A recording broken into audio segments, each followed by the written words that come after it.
Sur une base annuelle, plus de 14 millions de personnes développent le cancer partout dans le monde, et plus de 8,2 millions de personnes meurent à la suite de cette maladie désastreuse. Les experts estiment que ce nombre augmentera de 70% au cours des 2 prochaines décennies. Ces chiffres sont choquants, alarmants et terrifiants. Même si des milliards de dollars sont dépensés sur des enquêtes et des études, la guérison du cancer est toujours pas trouvée. D'autre part, bien que Mère Nature a fourni des remèdes naturels parfaitement efficaces, ils ne peuvent pas être brevetés, et sont donc constamment refusés par l'industrie du cancer Big Pharma. Un tel remède naturel remarquable est l'huile de cannabis. Des chercheurs de l'Université de Madrid recherchent l'effet positif du cannabis sur le cancer du cerveau maligne. Selon le docteur Cristina Sanchez, un naturaliste moléculaire de l'Université de Madrid, les cannabinoïdes de cannabis tuaient les cellules cancéreuses, et en même temps, stimulaient le système immunitaire du patient. THC élimine l'apoptose des cellules de toutes les cellules vivantes qui ont une sorte de croissance malsaine et une DNK irrégulière, et ce qui est mieux, il n'a aucune incidence sur les cellules saines. L'équipe a observé l'effet du THC sur les cellules cancéreuses dans le cas des types de cancers les plus compliqués, tels que le cerveau, de la prostate, du sein, le cancer du pancréas, et la leucémie.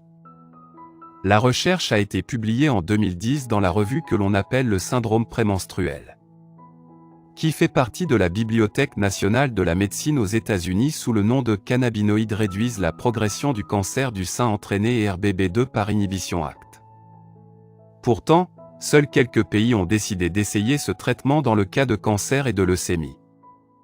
En outre, une étude de 1974, publiée dans le journal de l'Institut national du cancer sous le nom de l'activité antinéoplasique de cannabinoïdes, a montré que les cellules de cancer du poumon de souris expérimentales sont mortes après la consommation orale de l'huile de cannabis.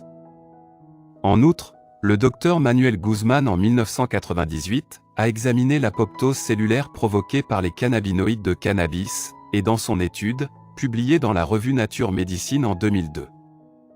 Il a expliqué la façon dont les cellules du cerveau maligne ont été détruites en raison de laquelle il explique en détail la destruction des cellules malignes du cancer du cerveau effectuée par les cannabinoïdes.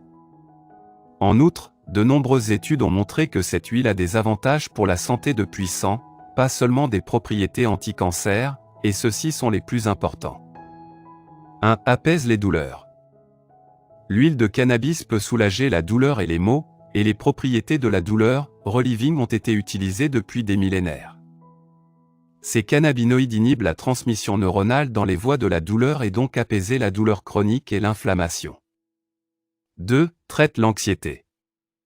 L'huile de cannabis libère efficacement hormones du plaisir et détend l'esprit.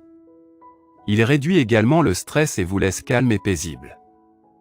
Les cannabinoïdes activent des récepteurs spécifiques dans le corps pour produire des effets pharmacologiques, notamment dans le système nerveux central et le système immunitaire. Comment faire pour utiliser le cannabis huile pour traiter le cancer? En général, 60 grammes, soit environ 60 ml, d'huile de cannabis est suffisante pour tuer la plupart des cancers. De sorte qu'un individu moyen n'aura besoin de 90 jours pour ingérer le traitement complet de 60 grammes d'huile de cannabis. Au début, la personne doit ingérer par voie orale 3 doses d'huile de cannabis par jour.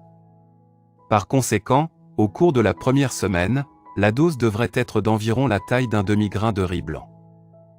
Double la dose la semaine prochaine, puis doublez sur tous les 4 jours, jusqu'à ce que vous atteigniez une dose de 1 goube le bélier de la dose ou 1 ml quotidienne. Dans la plupart des cas, les gens viennent à une dose de 1 gramme par jour dans environ 30 à 35 jours. Par la suite, vous ne devriez continuer avec cette dose jusqu'à ce que le cancer ait guéri.